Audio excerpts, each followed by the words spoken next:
차디찬 눈보라가 창살을 뚫고 들어와 등잔불을 위태롭게 흔드는 야심한 시각에 서리는 뼈만 남은 시어머니의 손을 부여잡고 절규하며 통곡하고 있었다. 어머니 정신을 차리셔요. 제발 저를 두고 이대로 가시면 아니 되옵니다.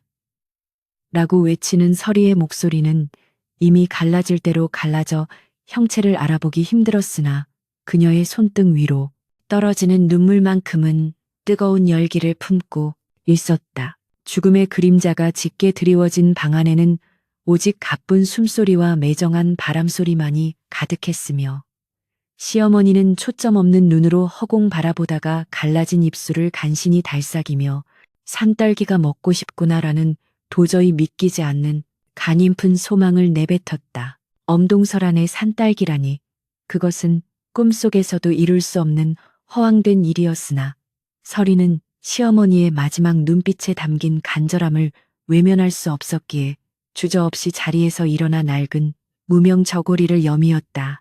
마을 사람들은 모두 미친 짓이라며 만류할 것이 분명했으나 서리는 이미 마음을 굳힌 듯 벽에 걸린 망태기를 챙겨들고 어둠이 깔린 마당으로 나서자마자 살을 내는 듯한 칼바람이 그녀의 뺨을 사정없이 후려쳤다. 허벅지까지 차오른 눈더미를 헤치며 한 걸음 내디딜 때마다 발가락 끝이 얼어붙는 고통이 전해졌지만 서리는 오직 산딸기를 찾아야만 시어머니의 꺼져가는 생명의 불꽃을 살릴 수 있다는 일념 하나로 산을 향해 걷기 시작했다. 깊은 산속으로 들어설수록 늑대들의 울음소리가 등 뒤를 서늘하게 만들었고 사방은 온통 백색의 지옥처럼 변하여 어디가 길이고 어디가 벼랑인지 분간조차 할 수 없는 지경에 이르렀다. 나무들은 얼어붙어 괴기스러운 몸짓으로 서리를 위협하는 듯 보였으며 눈보라는 더욱 거세져 시야를 가렸으나 서리는 손톱이 빠지도록 바위 틈을 헤치며 붉은 열매의 흔적을 찾기 위해 필사적으로 움직였다. 무릎은 이미 피딱지가 앉아 감각이 사라진 지 오래였고 입술은 파랗게 질려 신음조차 나오지 않았지만 서리의 머릿속에는 오직 자신을 자식처럼 아껴주던 시어머니의 인자한 웃음소리만이 메아리치고 있었다. 과거 서리가 가난한 집안에서 시집와 구박받을 처지였을 때도 시어머니는 따뜻한 밥 한 그릇을 먼저 내어주며 우리 아가 고생이 많구나라고 다독여주던 유일한 혈육이자 기댈 곳이었기에 그녀에게는 목숨보다 소중한 존재였다. 그 은혜를 생각하면 이까지 추위와 어둠은 아무것도 아니라고 스스로를 채찍질하며 서리는 점점 더 깊은 계곡 속으로 발을 들여놓았고 얼음장 같은 계곡물에 발을 담그면서도 눈동자는 오직 숲속 어딘가에 숨어있을 기적을 향해 번득이고 있었다. 한참을 헤매다 체력이 바닥난 서리는 거대한 고목 아래에 주저앉아 거친 숨을 몰아쉬며 하늘을 향해 차라리 제 목숨을 거두시고 저 불쌍한 노인네에게 산딸기 한 알만 허락해달라고 피 섞인 기도를 올렸다. 그때 갑자기 구름 사이로 희미한 달빛이 비치더니 저 멀리 깎아지른 듯한 절벽 아래에서 기이하게 붉은 광채가 번뜩이는 것이 보였고 서리는 그것이 환각일지도 모른다는 공포 속에서도 마지막 힘을 쥐어짜 그곳을 향해 기어갔다. 손바닥이 날카로운 얼음 조각에 찢겨 선혈이 낭자했으나 서리는 고통을 느끼지 못한 채 오직 그 붉은 빛을 향해 손을 뻗었으며 마침내 눈 속에 파묻힌 작은 덤불 사이에서 기적처럼 도단한 산딸기를 발견하고는 넋을 잃고 말았다. 꿈인가 싶어 자신의 볼을 꼬집어 보았으나 손끝에 닿는 산딸기의 감촉은 분명히 살아있는 생명의 온기였고 서리는 그것을 소중히 품에 안으며 오열하기 시작했다. 하지만 기쁨도 잠시 서리가 산딸기를 따려는 순간 숲속 저편에서 커다란 짐승의 안광이 번뜩이며 낮은 으르렁거림이 들려왔고 서리는 본능적으로 이것이 예사롭지 않은 상황임을 직감하며 온몸에 소름이 돋는 것을 느꼈다. 어둠 속에서 서서히 모습을 드러낸 것은 집채만 한 호랑이였으며 그 거대한 짐승은 서리가 가진 산딸기를 노리는 것인지 아니면 그녀의 목숨을 노리는 것인지 알 수 없는 위압감을 뿜어내며 천천히 다가오고 있었다. 서리는 두려움에 사시나무 떨듯 떨면서도 품 안의 산딸기만큼은 절대 뺏기지 않겠다는 듯 가슴을 움켜쥐며 호랑이의 눈을 똑바로 응시한 채 죽음을 각오한 최후의 대결을 준비했다. 시어머니를 살릴 유일한 희망을 손에 쥐었으나 목숨을 앗아갈 맹수 앞에서 서리는 과연 이 산딸기를 무사히 집으로 가져갈 수 있을 것인가에 대한 절망감과 희망이 뒤섞인 채 거친 숨을 내뱉으며 눈을 질끈 감았다. 호랑이의 뜨거운 입김이 코앞까지 다가왔을 때 서리는 속으로 어머니 조금만 더 기다려 달라고 간절히 외치며 자신의 운명을 하늘에 맡긴 채 눈을 떴고 그 순간 산 전체를 뒤흔드는 거대한 포효 소리가 사방으로 퍼져나갔다. 이 기이한 조우가 서리에게 죽음을 가져다 줄 것인지 아니면 또 다른 기적의 시작이 될 것인지 알 수 없는 가운데 서리의 효심은 이미 이 차가운 겨울산을 녹일 만큼 뜨겁 타오르고 있었다. 거대한 호랑이의 앞발이 서리의 눈앞에서 멈추었을 때 그녀는 이미 이승에서의 인연이 다했음을 직감하고 두 눈을 감았으나 살을 찢는 고통 대신 느껴진 것은 의외로 따뜻하고 묵직한 산짐승의 체온이었다. 으르렁거리던 호랑이는 서리의 품 안에서 배어나오는 산딸기의 향취와 그녀의 눈동자에 서린 서슬 퍼런 결기를 읽었는지 한참 동안 그녀를 내려다보다가 이내 고개를 돌려 길을 비켜주는 기이한 광경을 연출했다.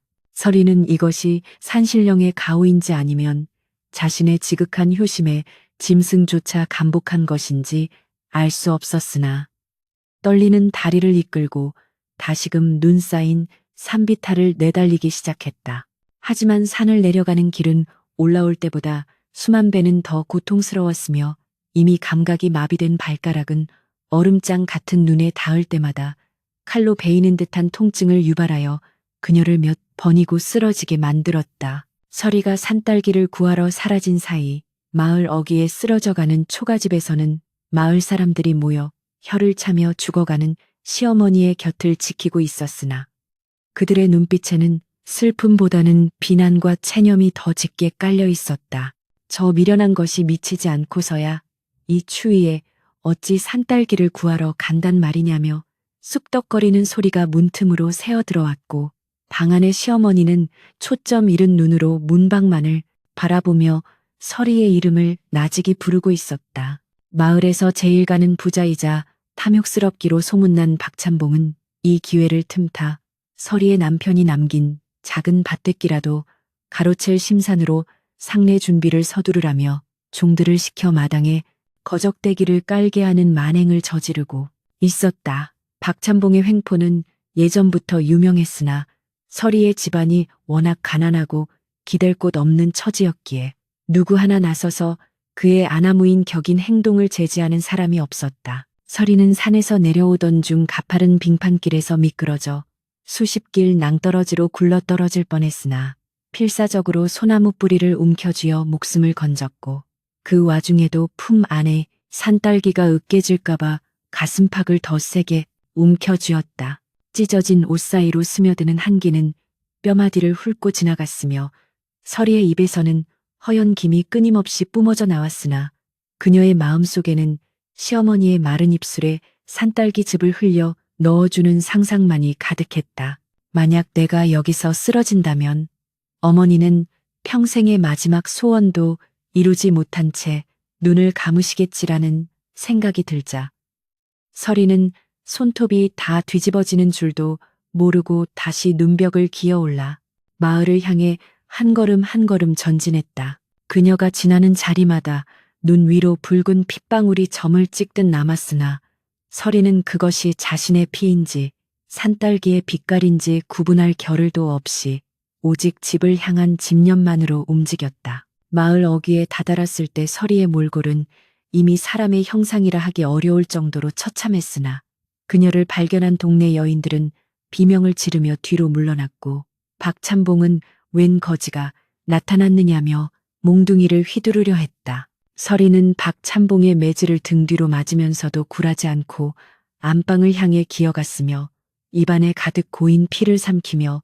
어머니 제가 왔습니다라고 처절하게 외쳤다. 그 소리에 놀란 사람들이 우르르 몰려들었고 서리가 피 묻은 손을 떨며 품 안에서 꺼내 놓은 것은 한겨울에는 도저히 존재할 수 없는 선연하고 붉은 빛의 산딸기 67알이었다.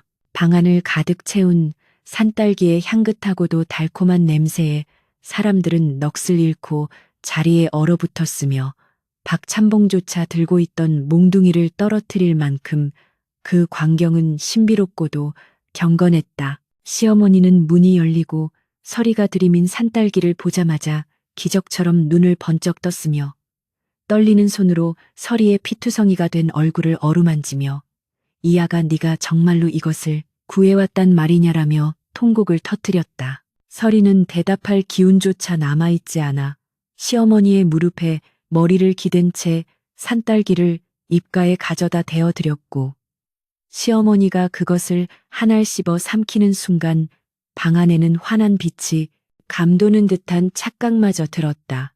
주변에서 지켜보던 사람들은 모두 무릎을 꿇고 앉아 눈물을 흘리기 시작했으며 평소 서리를 무시하던 이들도 그녀의 지극한 효심 앞에 고개를 숙이며 자신들의 지난 날을 반성하는 기색이 역력했다. 하지만 박찬봉만은 여전히 탐욕의 눈초리를 거두지 못한 채 저것은 필시 요망한 요술을 부린 것이라며 관가에 고발하겠다고 으름장을 놓으며 씩씩거렸다. 서리는 시어머니가 산딸기를 드시고 조금씩 안색을 회복하는 것을 확인한 후에야 안도의 한숨을 내쉬며 그대로 정신을 잃고 쓰러졌고 방 안은 다시금 큰 혼란에 빠져들었다. 마을 의원은 서리의 맥을 짚어보더니 기력이 다하여 맥박이 끊어지기 직전이라며 혀를 내둘렀고 시어머니는 정신을 잃은 서리를 품에 안고 내 딸아 하며 목 놓아 울었다.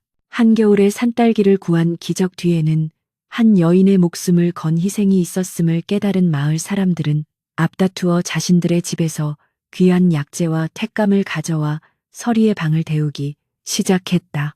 밖에는 여전히 모진 눈보라가 치고 있었으나 서리의 집안만큼은 세상에서 가장 따뜻한 기운이 감돌고 있었고 그 소문은 바람을 타고 멀리 사또의 귀에까지 들어가기 시작했다.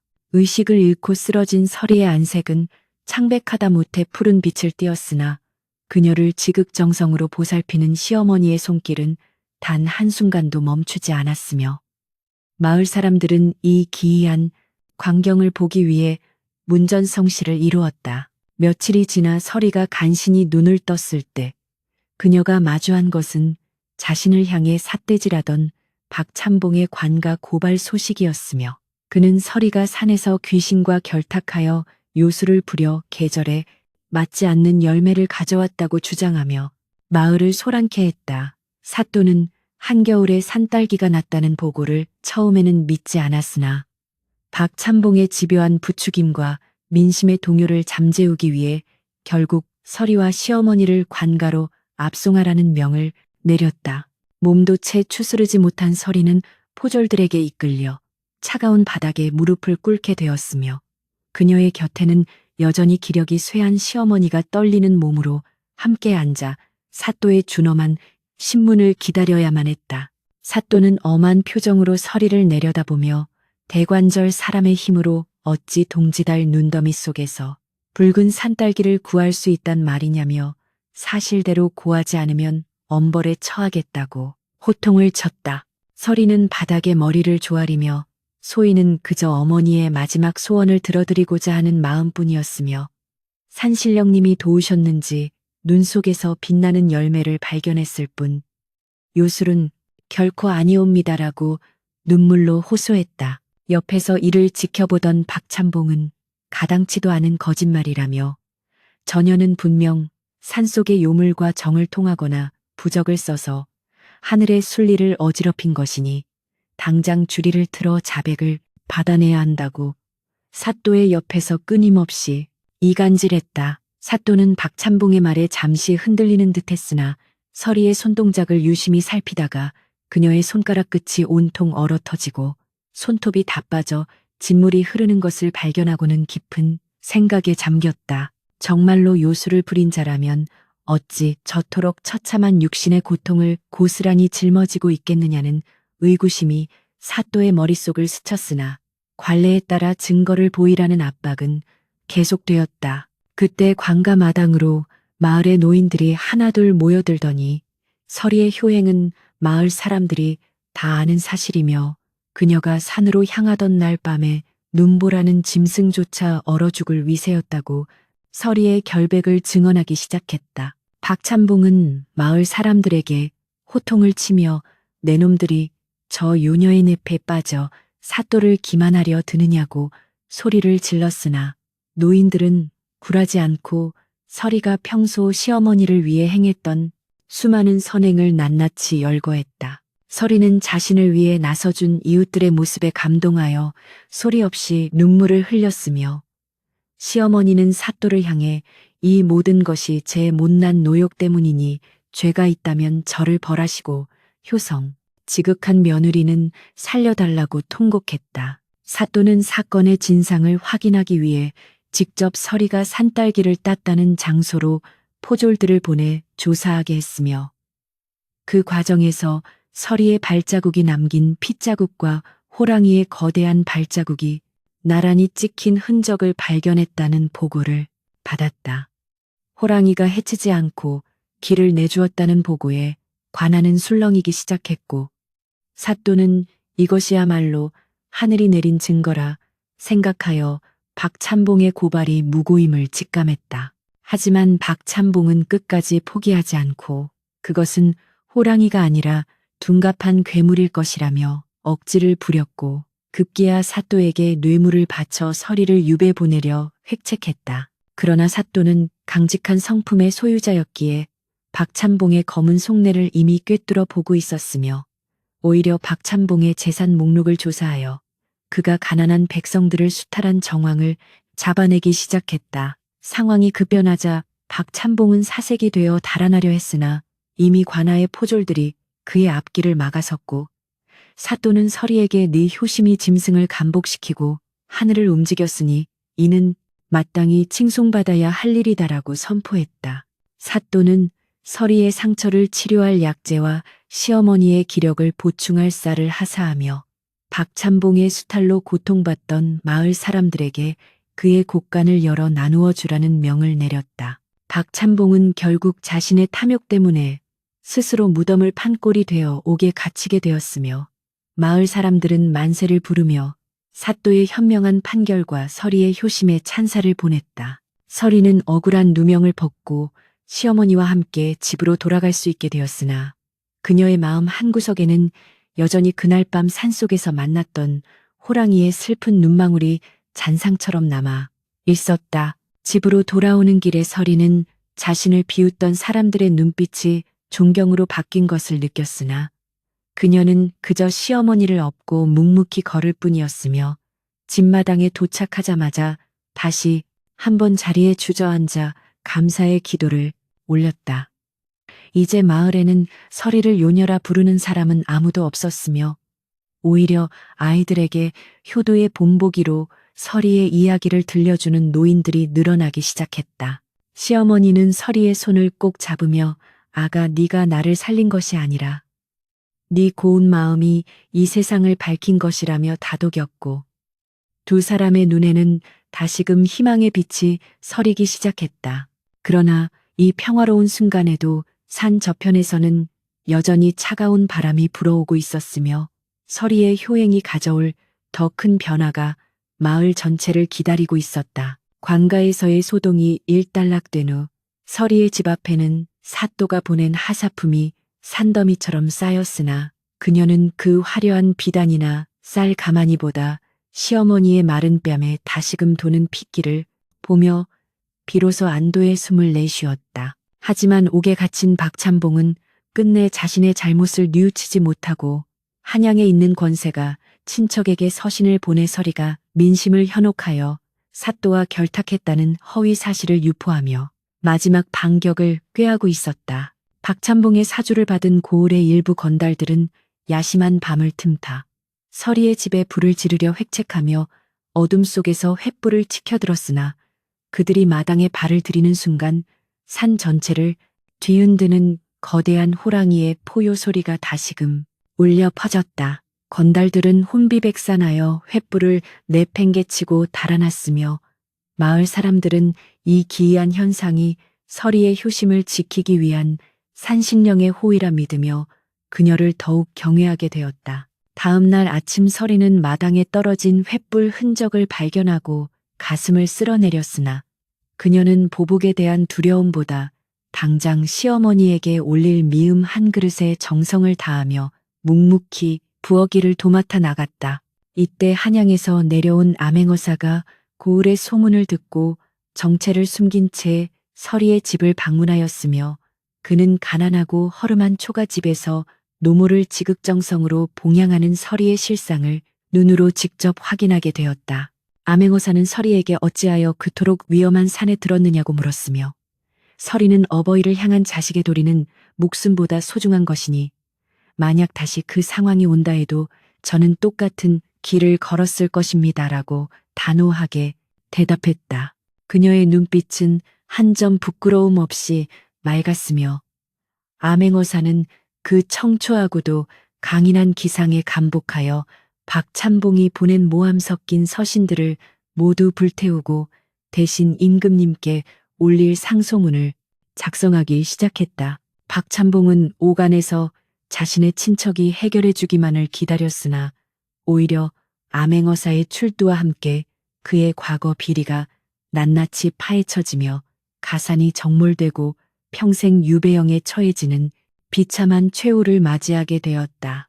관가 마당에서 다시 열린 공개 재판에서 사또와 암행어사는 마을 사람들 앞에서 서리의 공적을 높이 찬양하며 그녀에게 효녀라는 칭호와 함께 나라에서 내리는 특별한 하사금을 전달했다. 서리는 그 큰 돈을 받고도 자신을 위해 쓰지 않고 고을에 굶주린 이웃들과 병든 노인들을 위해 써달라며 관가에 다시 기부하는 고결한 인품을 보여주어 좌중을 다시 한번 놀라게 만들었다. 시어머니는 휠체어의 의지에 재판장에 나와 내 며느리가 이 세상에서 가장 귀한 보물이라며 흐느꼈고 그 광경을 지켜보던 수많은 백성들이 손수건을 적시며 박수를 보냈다. 하지만 서리는 이러한 명성 속에서도 자만하지 않았으며 매일같이 산을 향해 절을 올리며 자신에게 산딸기를 허락해주고 목숨을 지켜준 산의 정령들에게 감사의 인사를 잊지 않는 겸손함을 유지했다.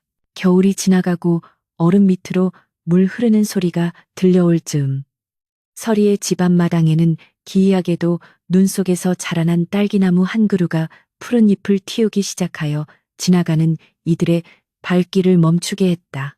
이 나무는 마치 서리의 마음을 상징하듯 찬 바람 속에서도 시들지 않고 꿋꿋하게 자라났으며 마을 사람들은 이를 효도나무라 부르며 소중히 가꾸기 시작했다. 서리의 남편이 전쟁터에서 돌아오지 못해 외롭고 고된 삶을 살아야 했던 그녀에게 이 기적 같은 일들은 하늘이 내린 최고의 보상이자 위로였으며 그녀의 이름은 이제 고을을 넘어 팔도강산에 널리 알려지게 되었다. 어느덧 모진 추위가 물러가고 산천초목의 연두색 봄 기운이 완연해질 무렵 서리는 시어머니를 업고 마을 뒷산에 올라 지난 겨울 자신을 살려주었던 호랑이와 조우했던 장소를 다시 찾았다. 그곳에는 여전히 눈 녹은 물이 흐르고 있었으나 서리의 눈에는 그날의 긴박했던 순간들이 주마등처럼 스쳐 지나갔으며 그녀는 시어머니의 손을 꼭 잡고 평생을 함께할 것을 맹세했다. 시어머니의 건강은 놀라울 정도로 회복되어 이제는 지팡이 없이도 마당을 거닐 수 있게 되었으며 두고 부는 가난하지만 그 어느 부잣집보다 풍요로운 마음으로 하루하루를 살아가게 되었다. 서리의 효심이 불러온 이 놀라운 변화는 단순히 한 가족의 구원을 넘어 각박해진 세상 사람들의 마음속에 잊혀져 가던 인간의 도리와 사랑의 가치를 다시금 일깨워주는 소중한 등불이 되었다. 암행어사는 한양으로 돌아가 임금님께 서리의 이야기를 보고하였고 주상 전하께서는 이토록 기특한 백성이 있음에 크게 기뻐하시며 서리의 집 대문에 정려문을 세우라는 어명을 내리시기에 이르렀다. 정려문이 세워지는 날 고을 전체가 축제 분위기에 휩싸였으며 서리는 화려한 예복을 입고 시어머니와 함께 나란히 앉아 마을 사람들의 축하를 받았으나 그녀의 마음은 여전히 평범한 농가의 며느리로서의 본분을 잊지 않았다. 시어머니는 정려문에 새겨진 서리의 이름을 어루만지며 죽어서 저승에 가서도 내 며느리 자랑을 멈추지 않겠다며 환하게 웃었고 그 웃음소리는 봄바람을 타고 온 마을에 향기롭게 퍼져나갔다.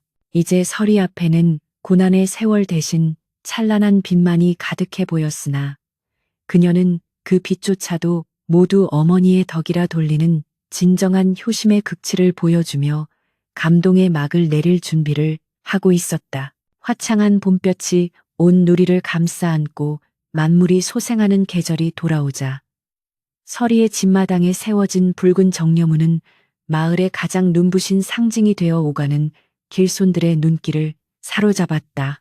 지난 겨울의 그 혹독했던 추위와 죽음의 문턱까지 갔던 고통은 이제 한 조각 꿈결처럼 멀어졌으며 서리는 여느 때와 다름없이 이른 새벽부터 정갈한 물을 떠다 시어머니의 새순물을 준비하며 하루를 시작했다.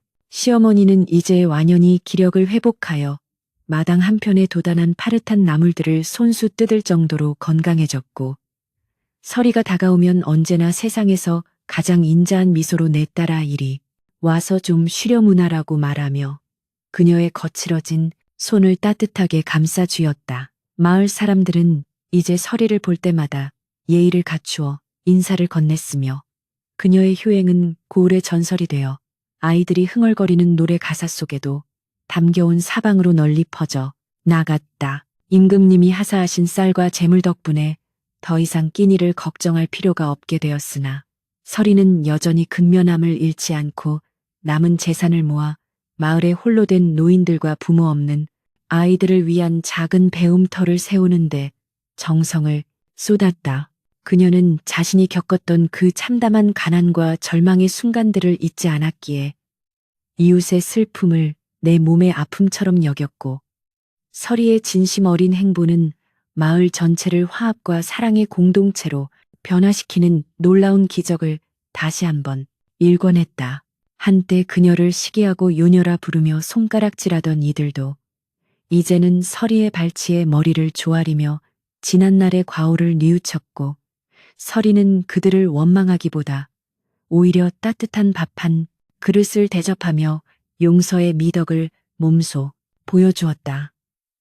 박참봉이 떠난 자리는 이제 나눔과 배려의 온기로 가득 찼으며 탐욕이 지배하던 마을은 어느새 팔도에서 가장 살기 좋은 낙토로 소문이 나기 시작했다. 신비하게도 서리가 지난 겨울 산딸기를 따왔던 그 산비탈에는 봄이 오자 수만 송이의 산딸기꽃이 하얗게 피어나 장관을 이뤘으며 사람들은 그곳을 효녀 고개라 부르며 신성하게 여기게 되었다.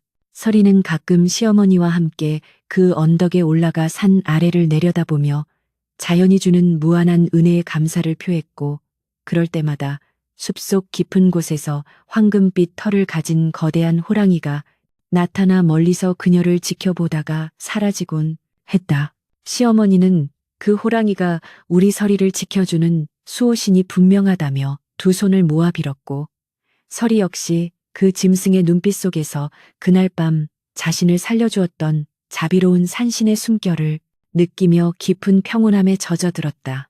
지성이면 감천이라는 말처럼 인간의 지극한 마음이 하늘의 마음과 맞닿을 때 이 세상의 법도를 넘어서는 기적이 일어날 수 있음을 서리는 자신의 삶을 통해 증명해 보인 셈이었다. 세월이 흘러 서리의 머리에도 서리가 내리고 시어머니가 천수를 다하여 평온하게 눈을 감던 날 마을 전체는 슬픔에 잠겼으나 그 이별은 비극이 아니라 아름다운 마무리에 가까웠다. 시어머니는 마지막 순간까지 서리의 손을 놓지 않으며 고맙다. 내 아가 너를 만난 것이 내 평생의 가장 큰 축복이었다라는 유언을 남겼고 서리는 슬픔 속에서도 어머니를 잘 보내드리는 것이 마지막 효도라 생각하며 정성을 다해 장례를 치렀다. 그 후로도 서리는 오랫동안 마을의 어른으로 추대받으며 많은 이들에게 삶의 지혜와 효의 도리를 가르쳤고 그녀가 세상을 떠나던 날 하늘에는 오색 무지개가 걸리고 은은한 산딸기, 향기가 온 고을을 뒤덮었다는 이야기가 전해 내려온다. 그녀가 남긴 정려문은 수백 년의 세월을 견디며 후대 사람들에게 진정한 효도란 물질의 풍요가 아니라 부모를 향한 간절하고도 진실한 마음이라는 사실을 소리 없이 웅변하고 있었다. 오늘날 우리가 마주하는 차가운 현실 속에서도 서리의 이야기가 울림을 주는 것은 인간으로서 지녀야 할 가장 근본적인 가치가 무엇인지를 다시금 되새기게 하기 때문일 것이다. 한겨울에 눈보라를 뚫고 산딸기를 찾아 헤매던 그 처절한 발걸음은 단순한 희생이 아니라 사랑하는 이를 살리고자 하는 숭고한 생명의 의지였으며 그 의지가 결국 차가운 겨울산을 녹이고 봄을 불러온 동력이 되었다.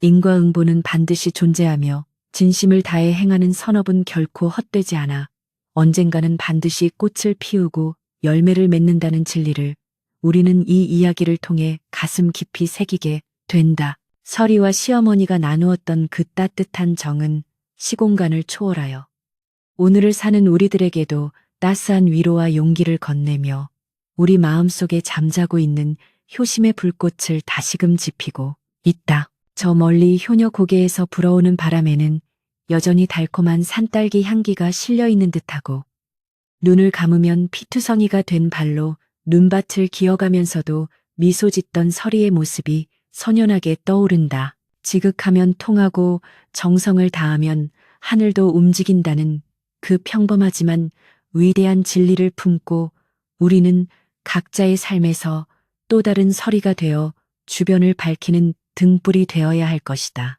모진 겨울을 견뎌내고 붉게 익은 산딸기처럼 우리의 삶 또한 고난 뒤에 찾아오는 달콤한 결실을 맞이할 준비가 되어 있는가 하는 질문을 던지며 이 긴 이야기를 맺는다. 세상이 아무리 각박해질지라도 한 사람의 지극한 효심이 세상을 바꿀 수 있다는 믿음만은 사라지지 않기를 바라며 서리의 이름 위에 영원한 평안이 깃들기를 기원해 본다.